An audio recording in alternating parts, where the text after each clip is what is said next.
This is the Evergreen Empire.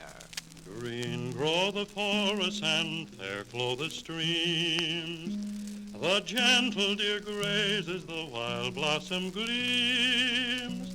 From ocean wave raging to mountain serene, all nature's proclaiming our land's evergreen.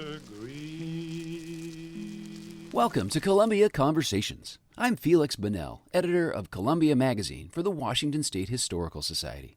On this episode, we speak with Dave Beals from the Washington State History Museum and hear about the research a team is doing to create a groundbreaking exhibit for 2019 about the prison on McNeil Island. Whenever we bring it up, the upcoming exhibit, people mention, an island prison. You mean kind of like they modeled it after Alcatraz? And it actually kind of works the other way, where McNeil precedes Alcatraz by decades. Joining me today is Dave Beals. He's a program specialist with the Washington State Historical Society. Dave, thanks for joining us.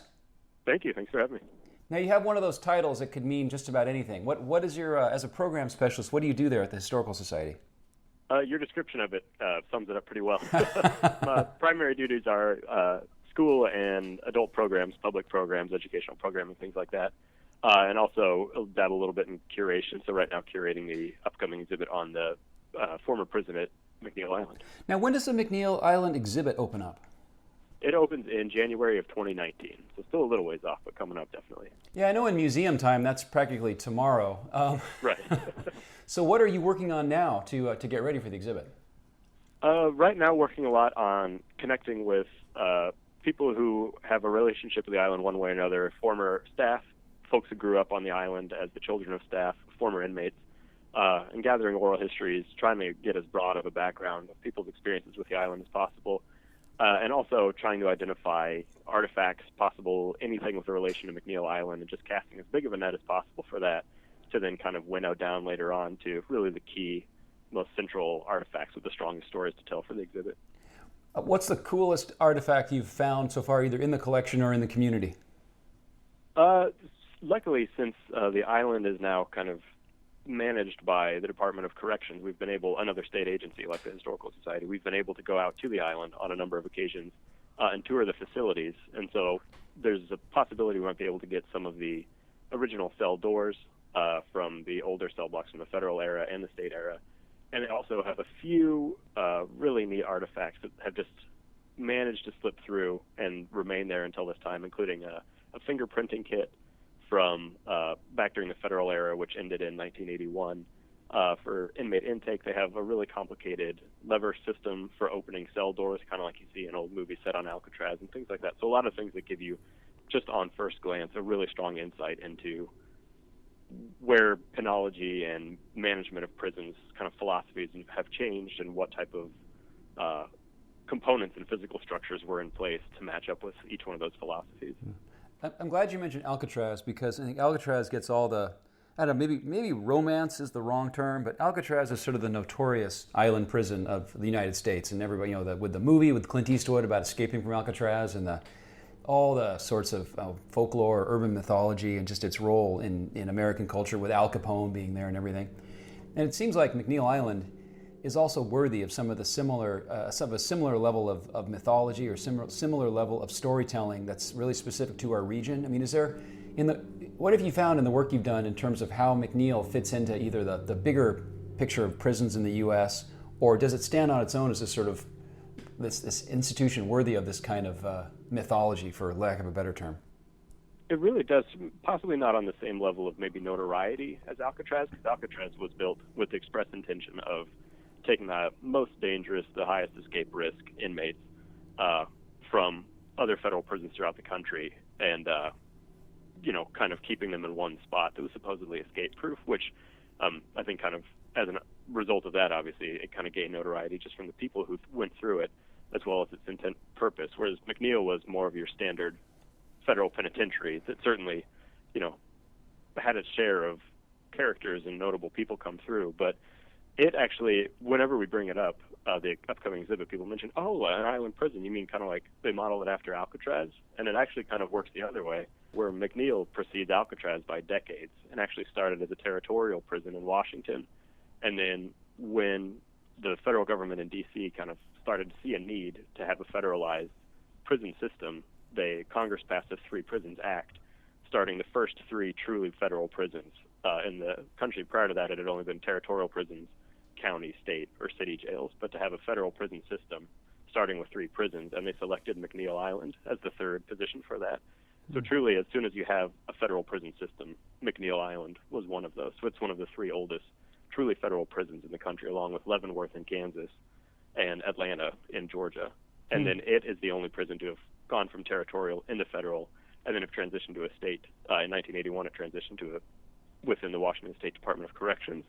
So it has this wholly unique kind of lifetime and this really unique chart that passes through history where you can really get a lot of glimpses about Northwest and Washington history, but also just chart changes in U.S. penology over the 130-plus year history of its being open. And penology is the study or the school of thought around prisons and prisoners and punishment and all that sort of stuff? Exactly, yeah. What's the sort of the short kind of thumbnail history of that island prison? So it started with the recognition every territory before it would become a state. So any state that began as a territory rather than the original colonies would get a territorial prison. So that's where Washington's was selected. And so they put a territorial prison first. And then when it became a state, it was offered to Washington State to become a state prison. But the Washington governor turned it down. And Walla Walla had already been constructed at that point. So it turned it down, and the feds continued to use it. And it continued as a federal prison, one of the three main federal prisons there at the very beginning, up until 1981. And then it transitioned to a state institution. So it really is the only one to have charted that path of territorial to federal to state, and was a prison in operation for 136 years straight, which is, at the time it closed, it was the oldest prison still in operation in the federal prison system. That's bizarre. I didn't realize that. And that territorial era with Washington, I always think about the difference between Oregon, which became a state, I think, in 1859, and Washington, which became a state 30 years later. Those 3 decades where Washington is relying so much on the federal government as a territory and doesn't have its own senators and representatives the way Oregon had, I feel like that's just this cradle of development there that sets Oregon and Washington off on these very different paths because of this 30 years during the 19th century where we were a territory, Oregon was a state. And sometimes that's a crackpot theory, I think, but because I don't really have anything to back it up. But have you come across anything in your research that speaks to that sort of federal influence and federal, what being so closely tied to the federal government did to Washington Territory in that era? Yeah, well, actually, kind of the way you summed it up really plays out really well in McNeil's history, or really clearly in McNeil's history, I should say, where in the beginning, it was kind of the forgotten prison, even when it became one of the 3 fully recognized federal prisons, along with Leavenworth and Atlanta. Those 2 got all the resources. They got all the money to build big central cell houses. And McNeil already had a cell house. They built another one and then had to beg for money. It didn't get an actual budget for the first, I think, about 10 years of its existence as a federal prison. So it actually kind of had the opposite effect, where it was supposedly tied to the federal government, but the federal government kind of saw it as out of sight, out of mind.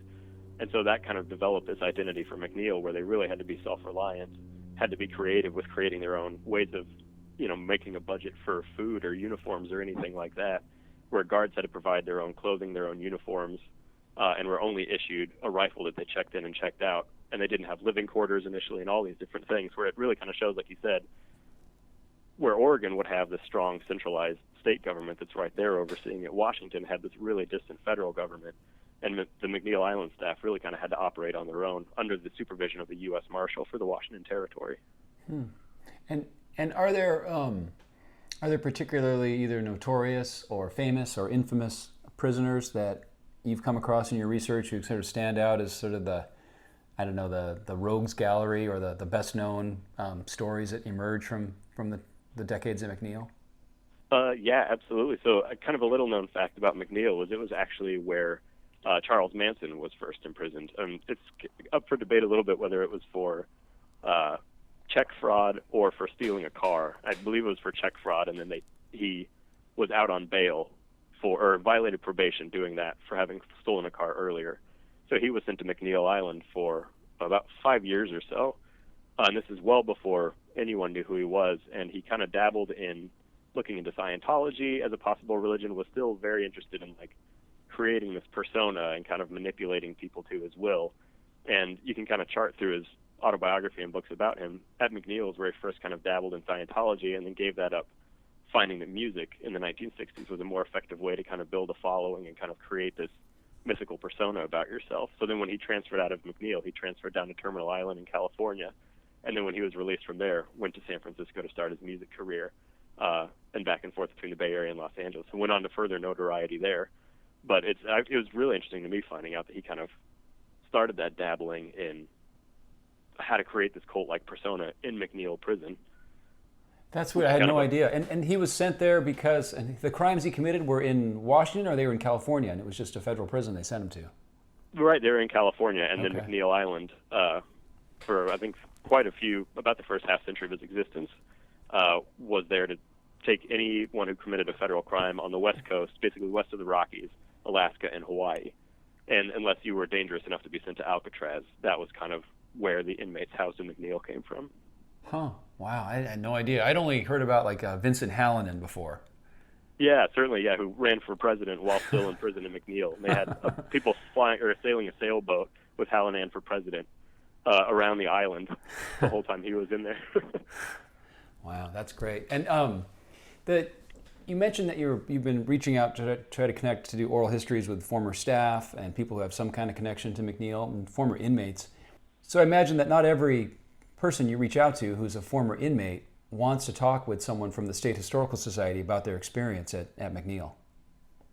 Yeah, that has been the case, and even more than that, it's hard to just track down folks because, that's often not a thing that people broadcast about their history or that would be immediately apparent. A lot of people want to kind of put that behind them and not really address it again. So even just finding people to talk to, it's kind of through word of mouth. And luckily, we're partnering with KNKX to produce a radio show about the history of McNeil Island, and they've kind of been able to make inroads through different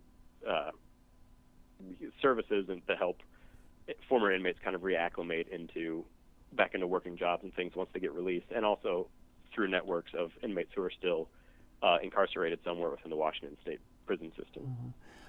That's great. I mean, I love the idea that I'm a big fan of using history as a practical tool to think about the present and prepare for the future. And while prisons don't affect every single member of the population, I mean they do in a way because we live in a society where prison is one of the places you can end up if you make bad choices, I guess. But you mentioned something. What's the island? Does the island currently play some kind of a role in the incarceration in the system? Not anymore with the Department of Corrections. The island oversight of the island is split up between quite a few Washington State agencies, including Fish and Wildlife, because there's a certain seal population there that's one of the most unique in the state. The Department of Corrections still oversees the former prison facility, and a few of them are still in use, like the marine shop and a few other things. Inmates can take boats out to work in those shops and get trained on how to fix and repair boats. And then the remaining is there's a special commitment center is what it's called, and it's technically a mental health facility. Its official designation, and its purpose is to for SVPs, as they're called, or sexually violent predators, who have been deemed by a judge upon their completion of a sentence for a committed crime, deemed too dangerous to be released back into society, are civilly committed, is the phrasing used, into this special containment center, or commitment center, sorry, and are housed there more or less indefinitely. Huh. Hearing you talk about that, the topic, it seems like a slightly unusual topic choice for a state history museum to look at a prison that still has such a deep history, which makes sense. But then it has this current role as well, and then the notion of bringing in KNKX to talk about contemporary issues of incarceration. It seems pretty cool for the museum to do this. Have there been similar projects, or is this part of a new kind of focus or a new energy, or where does this idea for doing something like this come from? I think it is just a general trend in museums, but certainly here, of kind of asking big questions and using whatever topic you're talking about. And it doesn't always have to be as heavy as incarceration and the history of incarceration in the United States, but kind of what lessons can you learn from that? What about the history of that informs the present today, and what are big questions you can ask about that to kind of help give additional perspective or framing on history, and particularly for us, the history of Washington State. And how that informs so much of what we see around us today. And how many times have you visited the island as part of the project? I've been out twice, and we have another visit coming up in May as well. What was that first visit like? It was really odd, and it was really informative. I think, especially if you're doing a project on this scale, it is kind of necessary to make it out to the island, since it is just such a unique prison, and then also additionally such a unique setting for a prison, where we talked to so many former staff members who are like brought to tears almost from having to leave the island, because it is such a beautiful setting where you're looking at Mount Rainier, you're looking at Puget Sound, but you're looking at that from a very, traditional stark gray prison facility. So there's a really kind of interesting and bizarre juxtaposition of natural beauty and just stark, correctional cell block buildings. But then also we were able to take a tour around the island and see, how the prison shaped the island and kind of vice versa over the course of its history. And then just struck by, it's only been closed since 2011, and just how quickly nature has reclaimed so many of those buildings. I've walked around a fair number of, sort of abandoned mental hospitals or abandoned hospitals or places where, for decades lots of people were in trauma or some were being punished or were suffering one way or another. And, this isn't sort of a woo-woo question, but do you get any kind of a spooky vibe being on a prison that's been there that long? Yeah, certainly. I mean, not in terms of anything like, in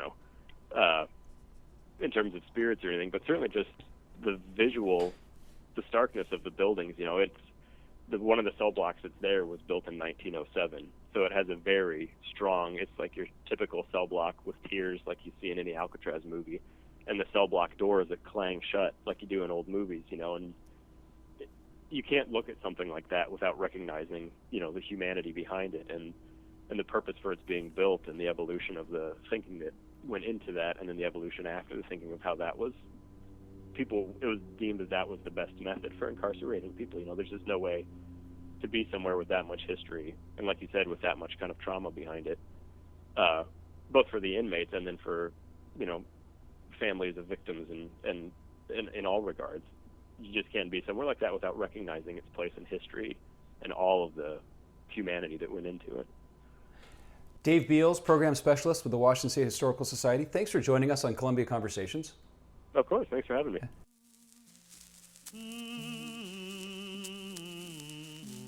Thanks for joining us on this edition of Columbia Conversations from the Washington State Historical Society.